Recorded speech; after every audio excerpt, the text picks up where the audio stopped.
नमस्कार दोस्तों, सार्थक भाषा यूट्यूब चैनल में आपका हार्दिक स्वागत है। मैं डॉक्टर पूजा लेकर आई हूँ आपके लिए एक नया विषय। तो चलते हैं आज के विषय की ओर। आज का विषय है पाठ 4 मन पूरक पठन। इसके लेखक हैं विकास परिहार जी। यह पाठ कक्षा 10वीं की हिंदी लोक भारती पुस्तक से लिया गया है। पाठ 4 मन।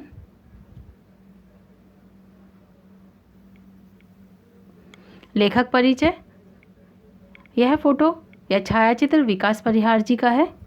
जन्म 4 अगस्त 1983 को मध्य प्रदेश के गुना जिले के राघोगढ़ कस्बे में आपका जन्म हुआ। कार्यक्षेत्र सन 2000 से सन 2006 तक भारतीय वायुसेना को अपनी सेवाएं दी।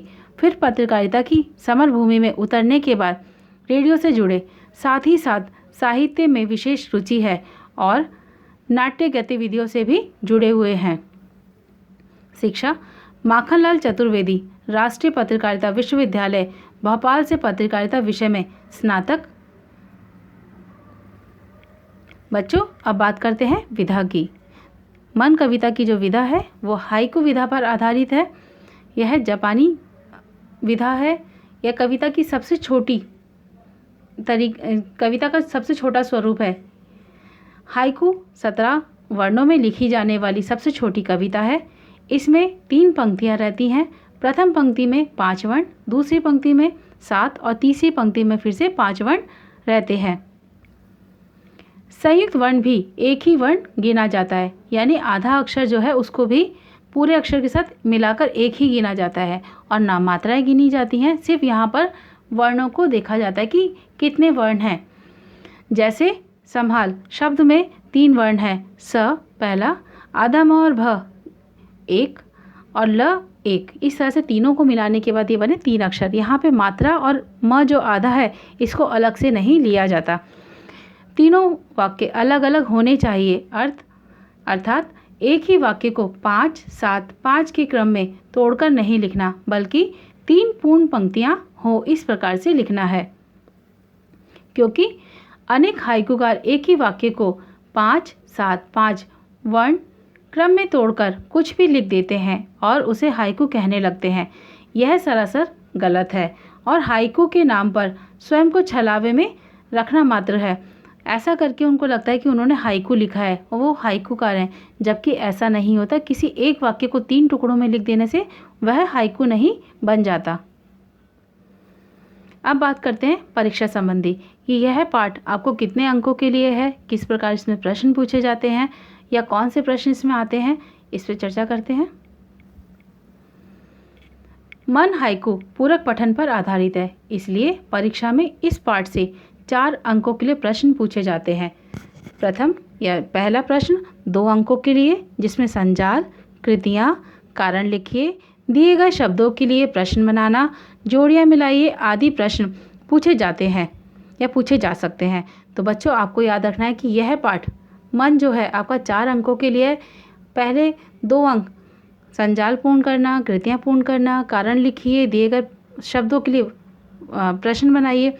ऐसा कुछ भी पूछा जा सकता है या जोड़ियाँ मिलाइए। और जो शेष 2 अंक है उनके लिए आपसे स्वमत अभिव्यक्ति के लिए प्रश्न पूछा जाता है, यानी आपको अपना पर्सनल रिस्पॉन्स लिखना है। वो भी पाठ पर ही आधारित होता है। तो चलते हैं आगे। पहला हाइकु देखते हैं। घना अंधेरा, चमकता प्रकाश और अधिक। यहाँ 3 पंक्तियाँ दी गई हैं। तीनों पंक्तियाँ अपने आप में परिपूर्ण हैं और तीनों पंक्तियाँ पूर्ण अर्थ दे रही हैं। तो देखते हैं इसका अर्थ। शाम होते ही धरती अंधकार में डूब जाती है और तब ऐसे में कहीं जलता हुआ छोटा सा दीपक अंधकार को दूर करने की कोशिश करता है। ऐसे समय में दीपक और अधिक चमकता हुआ दिखाई देता है। उसी तरह मनुष्य के जीवन में भी कई प्रकार की समस्याएं, संघर्ष, पीड़ा आदि है। तो ऐसे समय में मनुष्य को निर्भीक और हौसले के साथ इन बाधाओं से जूझकर अपनी श्रेष्ठता सिद्ध करनी चाहिए। यानी मनुष्य को अंधेरे से, संघर्षों से, विपदाओं से घबराना नहीं है, बल्कि उन विपदाओं का सामना करके आगे बढ़ना है और आगे ही बढ़ते जाना है। क्योंकि जो डर गया वो फिर आगे नहीं बढ़ सकता है, उसके लिए कोई रास्ता ही नहीं है। अगर आपको आगे बढ़ना है तो जीवन में आने वाले हर अंधेरे से, हर मुसीबत से लड़कर आपको आगे निकलना ही होगा। दूसरा देखते हैं, करते जाओ पाने की मत सोचो जीवन सारा। यहाँ पर आपको निरंतर कार्य करने के लिए कहा जा रहा है, आपको रुकने के लिए मना किया जा रहा है। अर्थात आप निरंतर कार्य करते जाओ, फल की चिंता मत कीजिए कि मुझे क्या मिलेगा। बहुत से लोग होते हैं जो ये सोचते हैं मैंने इतना कार्य किया अब मुझे ऐसा होगा, मैंने वैसा कार्य किया अब मुझे ये मिलना चाहिए। नहीं, हमें जीवन में कुछ मिले या ना मिले, हमें निरंतर सिर्फ अपना कार्य करते रहना चाहिए, क्योंकि जो मनुष्य कर्म है, मनुष्य का जो जीवन है वो अपने कर्मों को पूरा करने के लिए होता है। हमें निरंतर अपने कार्य को पूरा करते जाना चाहिए, ना कि किसी चीज़ का इंतज़ार करना चाहिए कि इस कार्य के बदले मुझे ऐसा कुछ मिलेगा। आगे चलते हैं, देखते हैं इसका अर्थ। मनुष्य जीवन की पहली शर्त उसका निरंतर काम करना है, क्योंकि जो व्यक्ति कर्म में भरोसा, आस्था, एकाग्रता आदि की भावना रखता है तो वही मनुष्य संसार में सफलता प्राप्त करता है। इसलिए जीवन का सार यही है कि फल की इच्छा रखे बिना कर्म करते जाओ, फल अपने आप ही प्राप्त हो जाएगा। अगला हाइकू देखते हैं, जीवन नैया मझधार में डोले संभाले कौन। हमें अपनी मदद खुद करनी चाहिए। जो खुद की मदद करते हैं या अपनी मदद स्वयं करते हैं, ऊपर वाला या ईश्वर या अल्लाह, किसी भी नाम से आप जानते हो, वो हमारी मदद करता है। जब तक हम अपनी मदद नहीं करते हैं तब तक वह भी हमारी मदद नहीं कर सकता है। दूसरों के भरोसे बैठना, आस लगाना कि मैं विपदा में हूँ, परेशानी में हूँ तो कोई मेरी मदद करेगा, तो ये सोचना बिल्कुल गलत है। तो देखते हैं इसका अर्थ। समुद्र में कई बार भयंकर तूफान आने से कमजोर तैरती हुई नाव डूब जाती है और मजबूत नावें डोलती हुई किनारे पर लग जाती है। उसी तरह दुनिया रूपी समुद्र में मनुष्य का जीवन नाव की तरह है, जिसमें दुनिया रूपी समुद्र के तूफानों को तैरकर पार करना होगा। इस समुद्र में कई प्रकार के तूफान आएंगे जो मनुष्य के जीवन में उथल पुथल मचा देंगे। तब उसे स्वयं के भरोसे अपने जीवन की डोर को संभालकर पार लगाना होगा, क्योंकि यहाँ कोई हमारी मदद करने वाला नहीं है। हमें खुद ही अपनी मदद करनी है ताकि हम अपनी समस्याओं से बाहर निकल सकें, अपनी समस्याओं का हल पा सकें या निदान पा सकें। रंग बिरंगे रंग संग लेकर आया फागुन। अब यहाँ पर फागुन के महीने की बात की जा रही है कि फागुन का महीना अपने साथ रंग लेकर आता है, तो उन रंगों का क्या महत्व है हमारे जीवन में, देखते हैं इसका अर्थ। प्रकृति से बढ़कर मनुष्य के लिए कोई भी उत्तम शिक्षक नहीं हो सकता, क्योंकि मनुष्य प्रकृति से कई पाठ सीखकर जीवन जीने की प्रेरणा लेता है। इस हाइकू में फागुन माह के महत्व को स्पष्ट करते हुए बताया है कि फागुन रंग पंचमी होली के उत्साह मस्ती के त्यौहार का महीना है, जो मनुष्य को मित्रता, एकता, ऊंच नीच, जाति से परे, अमीरी गरीबी से उठकर अपनेपन, मनुष्यता एवं मधुरता से जीवन जीने का संदेश देती है। अगला हाइकू है, कांटों के बीच खिलखिलाता या खिलखिलाते फूल देता प्रेरणा। कांटों के बीच खिलखिलाते फूल देता प्रेरणा। तो यहाँ पर आपको बताया जा रहा है कि जो गुलाब का फूल है वो कांटों के बीच उगता है या खिलता है, परिपूर्ण होता है। कांटे होने के बावजूद भी वो डरता नहीं है, अपना परिपूर्ण रूप ग्रहण करता है और हमें आकर्षित करता है। उसकी सुंदरता, उसकी खुशबू हमें अपनी ओर आकर्षित करती है। तो फूल भी कहीं ना कहीं हमें एक संदेश देता है, जीवन के प्रति एक प्रेरणा देता है। तो देखते हैं इसको। जिस तरह गुलाब का फूल कांटों के बीच अपने पूर्ण सौंदर्य के साथ खिलकर लोगों को अपनी तरफ आकर्षित करता है और अपनी सुगंध चारों ओर फैलाता है, उसी तरह संघर्ष, बाधाएं आदि हमारे जीवन का अहम हिस्सा है। इन्हें चुनौती स्वरूप स्वीकार करना चाहिए ताकि हम सुख का महत्व समझ सकें। अगला हाइकू देखते हैं। भीतरी कुंठा आँखों के द्वार से आई बाहर। यहाँ पर हमारे अंदर के अंतर्मन की पीड़ा की बात की जा रही है। तो देखते हैं। मनुष्य का चेहरा दर्पण की तरह होता है। उसकी खुशी, उसका दुख दर्द, उसके गमगीन चेहरे की निराशा पूर्ण जो भाव होते हैं वो स्पष्ट दिखाई देते हैं। मनुष्य का जीवन कितनी कुंठाओं निराशाओं से त्रस्त है, इसका पता चलते ही हमें इससे निकलने का प्रयत्न करना चाहिए। यदि हमें पता लगता है कि कोई परेशान है, मुसीबत में है, तो हमें प्रयत्न करना चाहिए कि हम खुद उसकी सामने से मदद करें। हमें अपने आप को इतना सक्षम बना लेना चाहिए कि हम दूसरों के चेहरे के हाव भाव को पढ़ सकें। यानी मनुष्य जब अपनी भीतरी कुंठाओं को, अपनी परेशानियों को आंसुओं के द्वारा बाहर निकाल लेता है तो एक जरिया हो जाता है, ताकि वो अपने मन को हल्का कर लेता है और जीने की फिर एक नई उम्मीद लेकर आगे बढ़ने का प्रयास करता है। लेकिन हमें अपनी भीतरी कुंठा को बाहर निकालना ज़रूरी है, अपने अंदर की जो उफान है उसको बाहर निकालना ज़रूरी है। जब तक वो कुंठा बाहर नहीं निकलेगी हम आगे नहीं बढ़ पाएंगे। तो हमें हाव भाव को पहचान कर दूसरों की मदद करनी ज़रूरी है। आगे चलते हैं। खारे जल से धुल गए विषाद, मन पावन। देखते हैं इसका अर्थ।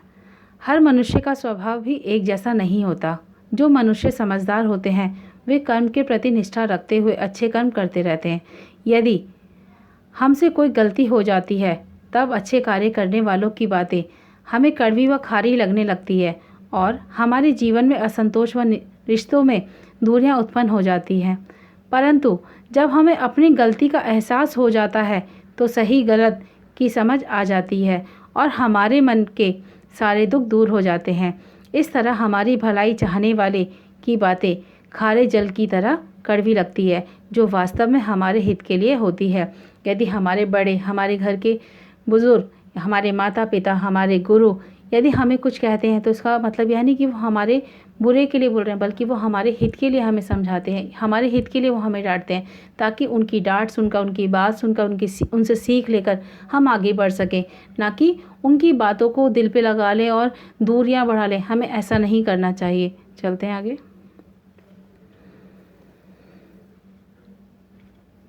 मृत्यु को जीना, जीवन विष पीना है जिजीविषा। अब यहाँ पर हम लोग देख रहे हैं कि टहनी पर एक पत्ता है। क्या मनुष्य अकेला रह सकता है? बिल्कुल भी नहीं। मनुष्य जीवन कभी भी अकेले व्यतीत नहीं कर सकता है। मनुष्य को समाज की ज़रूरत होती है, लोगों की ज़रूरत होती है। तो इन लोगों के बीच में ही अच्छी बुरी, खट्टी मीठी सारी बातों के साथ उसे अपना जीवन व्यतीत करना होता है।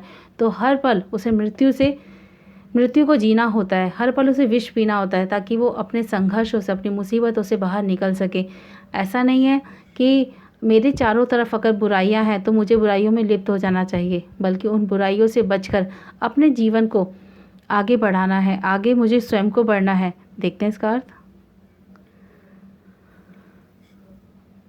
मनुष्य को यह समझना होगा कि इस दुनिया में सबसे कड़वा सच यह है कि मृत्यु अटल है।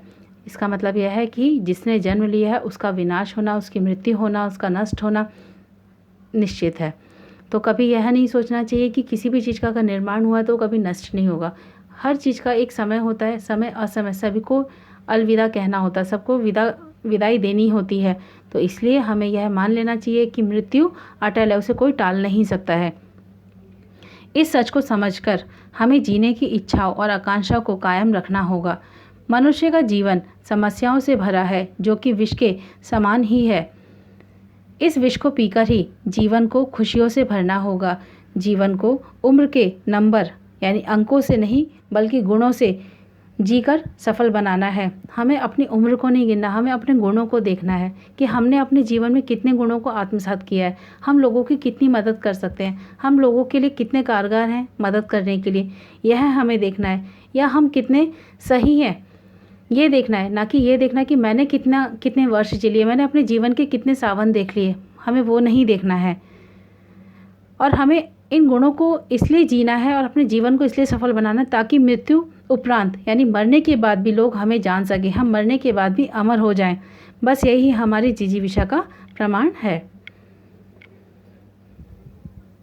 मन की पीड़ा छाई बन बादल, बरसी आंखें। अब देखते हैं। मनुष्य बहुत ही संवेदनशील और भावुक प्राणी है। जब वह बहुत ही ज़्यादा मानसिक पीड़ा, वेदना और संताप से रूबरू होता है तब उसका यह असीम दुख बर्दाश्त के बाहर हो जाता है। जब वह पीड़ा बादल बन अश्रु के रूप में निकलती है, तो ऐसा बोला जा रहा है कि जब हम लोग बहुत ज़्यादा किसी चीज़ से त्रस्त हो चुके हैं, दुखी हो चुके हैं, परेशान हो चुके हैं, या हमारे जीवन में बहुत ज़्यादा दुख हैं, तो ऐसे समय में हमारे आँखों से बादल, जिस तरह से समुद्र से बादल उत्पन्न होते हैं, यानी पानी जब भाप बनकर ऊपर जाता है तो बादल बनते हैं, और बादल क्या करते हैं, उस पानी को इसी धरती पे बरसा देते हैं। बिल्कुल वैसे ही जहाँ हम लोगों ने इस धरती पे जन्म लिया है, हमें अगर भीतरी कुंठाएं मिल रही हैं, परेशानियां मिल रही हैं, संघर्ष है हमारे जीवन में, त्रस्त हो गए हैं हम लोग, दुखी हो गए हैं, तो हमें अपने उस दुख को कम करने के लिए अपनी आँखों से, जिस तरह से बादल से बारिश होती है, उसी प्रकार से हमें अपनी आँखों से अश्रु निकाल के हम अपने मन को हल्का कर सकते हैं। तो यहाँ पे इसमें यही बताया गया है। आगे चलते हैं। चलती साथ पटरियाँ रेल की फिर भी मौन। आपने देखा हो कि रेल की पटरियाँ साथ साथ चलती हैं, लेकिन सदैव मौन रहती हैं, एक दूसरे से बात नहीं करती, एक दूसरे से के परस्पर पास में नहीं आती हैं। क्यों? क्योंकि उनको पता है उनके पास आ जाने से वहाँ रेल नहीं होगी, रेल नहीं होगी तो वो मुसाफिरों को, यात्रियों को उनकी मंजिल तक नहीं पहुंचा पाएंगे। उनका काम है यात्रियों को उनकी मंजिल तक पहुंचाना, इसके लिए उनका मौन धारण करना ही उत्तम है। तो देखते हैं इसका अर्थ। रेल की दोनों पटरियाँ आमने सामने होती हैं, जो साथ तो चलती हैं पर चुप रहती हैं, जो कभी एक साथ नहीं होती। जहाँ एक साथ होती हैं वहाँ रेल नहीं होती। उसी तरह मनुष्य के जीवन में सुख दुख और हंसना रोना सब कुछ साथ चलते हैं, पर एक नहीं होते, यानी सुख और दुख होते तो साथ में हैं, लेकिन कभी भी एक नहीं होते। जहाँ एक होते हैं वहाँ जीवन के वजूद का होना ना होना भ्रमित कर देता है। इसलिए मनुष्य को जीवन के क्षणों में सुख और दुख दोनों को समान रूप से स्वीकार करना चाहिए। बच्चों, आपको एक बात मालूम होनी चाहिए, हमारा जो सच्चा साथी है वो है दुख, क्योंकि हमारे जीवन में कहीं ना कहीं दुख हमेशा ही लगा रहता है, और जो सुख होते हैं वो क्षणिक होते हैं, थोड़े समय के लिए आते हैं। इसके लिए हमें दोनों को स्वीकार करना है, और उस स्वीकार करने के बाद अपने जीवन को जीना है। आगे चलते हैं। सितारे छिपे बादलों की ओट में सोना आकाश। अब यहाँ पे बोला जा रहा है कि जो बादल हैं, सज्जा है, सजावट है, आसमान की शोभा किससे है? तारों से, चाँद से। तो जब चाँद तारे ही छुप जाएंगे बादल की ओट में तो आसमान कैसा हो जाएगा? खाली हो जाएगा। जिस प्रकार से घर में बच्चों के होने से घर में एक चहचहाट रहती है, एक रौनक रहती है, लेकिन अगर वो बच्चे 2 दिन के लिए कहीं चले जाएं तो क्या होता है? घर एकदम सूना हो जाता है। बिल्कुल उसी प्रकार से यहाँ पे बोला, सितारे छिपे बादलों की ओट में सूना आकाश। देखते हैं इसका अर्थ। जीवन रूपी आसमान में जब सुख सितारों की तरह टिमटिमाता है, जैसा मैंने पिछले हाइकू में बताया था कि हमारे जीवन में जो दुख है वो सदैव लगा रहता है, लेकिन जो सुख है वो तारों की तरह टिमटिमाते हैं, थोड़े थोड़े होते हैं, थोड़े पल के लिए आते हैं और एकदम से गायब हो जाते हैं। तो पूरा जीवन अकथनीय रूप से आनंदित हो जाता है। हमारे जीवन में एक छोटी सी घटना, जो सुखद घटना घटती है, वो हमारे जीवन की अविस्मरणीय घटना होती है, हम उसे जीवन में कभी नहीं भूल पाते हैं। साथ ही साथ यह भी सत्य है कि हमारा हर सुख अटल ना होकर क्षणिक होता है, थोड़े ही पल के लिए हमारे पास सुख आता है, ये भी हमारे जीवन की वास्तविकता है। उसके ऊपर जब दुख रूपी बादल छा जाते हैं तो जीवन निराशा से भरकर सूना आसमान बन जाता है, और जब हमारे जीवन में सुख हटकर दुख आ जाते हैं तो हमारा जीवन कैसा होता है? कैसा हो जाता है? निराशापूर्ण हो जाता है, यानी सूनापन हो जाता है वहाँ पर, जिस वजह से मन उदास और बेचैन हो जाता है। इसलिए हमें कोशिश करनी होगी कि जीवन से दुख रूपी बादल हमेशा के लिए छट जाएं। तुमने दिए जिन गीतों को स्वर, तुमने दिए जिन गीतों को स्वर हुए अमर। अब इनको देखते हैं। सफलतापूर्वक जीवन जीने के लिए जीवन में हमारे शुभ चिंतकों, परिवार के सदस्यों व स्नेही लोगों का होना बहुत ज़रूरी है, क्योंकि समय समय पर वे हमें सही दिशा दिखाते हैं और जीवन के प्रति सकारात्मक दृष्टिकोण रखने की सलाह देते हुए हमारी ताकत, हमारी प्रेरणा बनते हैं। हमें सदैव इनका आभार मानना चाहिए, क्योंकि इनकी छत्र छाया में अपने जीवन को सही दिशा में ले जाने का श्रेय, यानी अमरता, इनसे ही प्राप्त होती है। इसलिए अच्छे लोगों को जीवन के गीतों का स्वर कहा गया है, यानी जो व्यक्ति ऐसे हैं जो जीवन में कुछ नहीं कर पाए हैं, लेकिन सही मार्गदर्शन बनने की वजह से या मिल जाने की वजह से वो भी अपने आप को सफल और सक्षम बना लेते हैं। तो और ऐसे ही जो गीत ऐसे हैं जो किताबों में लिखे तो गए हैं लेकिन कभी गाए नहीं गए हैं, कभी लोगों के सामने आए नहीं हैं, लेकिन अगर उस लिखे हुए गीत को कोई प्रसिद्ध गायक गा दे, जो फेमस गायक है वो गा दे, तो जो आज तक सिर्फ किताबों में गीत लिखा हुआ था उसको भी एक मंजिल, एक प्लेटफॉर्म मिल जाएगा कि वो उस बात को लोगों तक पहुंचा सके। तो यहाँ पर यही कहा गया है कि जो चीज़ें ऐसी हैं जिनको सही मार्गदर्शन नहीं मिला, सही दिशा नहीं मिली है, उनके अंदर वो ताकत है कि वो इस समाज का स्वरूप बदल सकते हैं, अपने आसपास का परिवेश बदल सकते हैं। तो हम भी अमर हो सकते हैं, लेकिन हमें भी कहीं ना कहीं एक मोटिवेटर चाहिए कि हमें कोई मोटिवेट करे और हम भी आगे बढ़ जाएं। सागर में भी रहकर मछली प्यासी ही रही। अब यहाँ पर बोला जा रहा है सागर में भी रहकर मछली प्यासी ही रही। अब यहाँ पर मछली की बात की जा रही है कि सागर में समुद्र में इतना पानी होने के बावजूद भी मछली प्यासी है। तो क्या ये सही है? मछली क्या कभी पानी नहीं पीती है? पीती है। वो इतने बड़े समुद्र में पानी होने के बावजूद भी उस खारे पानी को ग्रहण नहीं करती है। वो मीठा पानी ग्रहण करने के लिए, मीठा पानी पीने के लिए समुद्र तल तक जाने का प्रयास करती है, ताकि वो जो इतना मेहनत करके नीचे तक जा रही है, समुद्र तल तक जा रही है, वहाँ उसे मीठा पानी मिलेगा। उसे एक आस होती है, एक उम्मीद होती है, उसे पता होता है कि उसके प्यास की जो तृप्ति है वो तल में जाने के बाद ही होगी। वैसे ही हमारा जीवन है कि सारी सुविधाएं तो हैं, लेकिन हम तभी सफल होते हैं जब खुद प्रयास करते हैं, खुद मेहनत करते हैं। देखते हैं इसका अर्थ। पानी में रहने वाली मछली समुद्र में रहकर भी उसका खारा पानी नहीं पीती। वह मीठे पानी की तलाश में समुद्र की गहराई में उतरती है। उसी तरह मनुष्य के लिए यह जीवन खारे समुद्र की तरह है, जहाँ उसे जीने के लिए इसके बीच रहना ही पड़ता है। यानी मनुष्य को समाज में रहना ही पड़ता है, अच्छाई बुराई सबके बीच में ही उसे रहकर अपना जीवन व्यतीत करना होता है। वह इस बात से भी अनजान नहीं है कि ऐसा जीवन जीना मुमकिन नहीं पर नामुमकिन भी नहीं। इसलिए सुख रूपी मीठे जल की तलाश में उसे खारे जल अर्थात दुख रूपी जीवन में रहना ही होगा। यदि मनुष्य को अपने जीवन को सफल बनाना है तो इस संसार में, इस भव सागर में उसको रहना ही होगा, लेकिन अपने कर्मों के द्वारा ही, अपने प्रयत्न, अपनी कोशिश के द्वारा ही वो अपने जीवन को सफल बना सकता है, सार्थक बना सकता है। बच्चों, जीवन में सुख दुख तो लगे ही रहते हैं। हमें कभी भी अपने सुखों से, अपने दुखों से, यानी खुशियों में इतना खुश नहीं हो जाना चाहिए कि हम सब कुछ भूल जाएं, और दुखों में इतना पीड़ित या इतना छोटा मन नहीं बना लेना चाहिए कि हम लोग हार जाएं।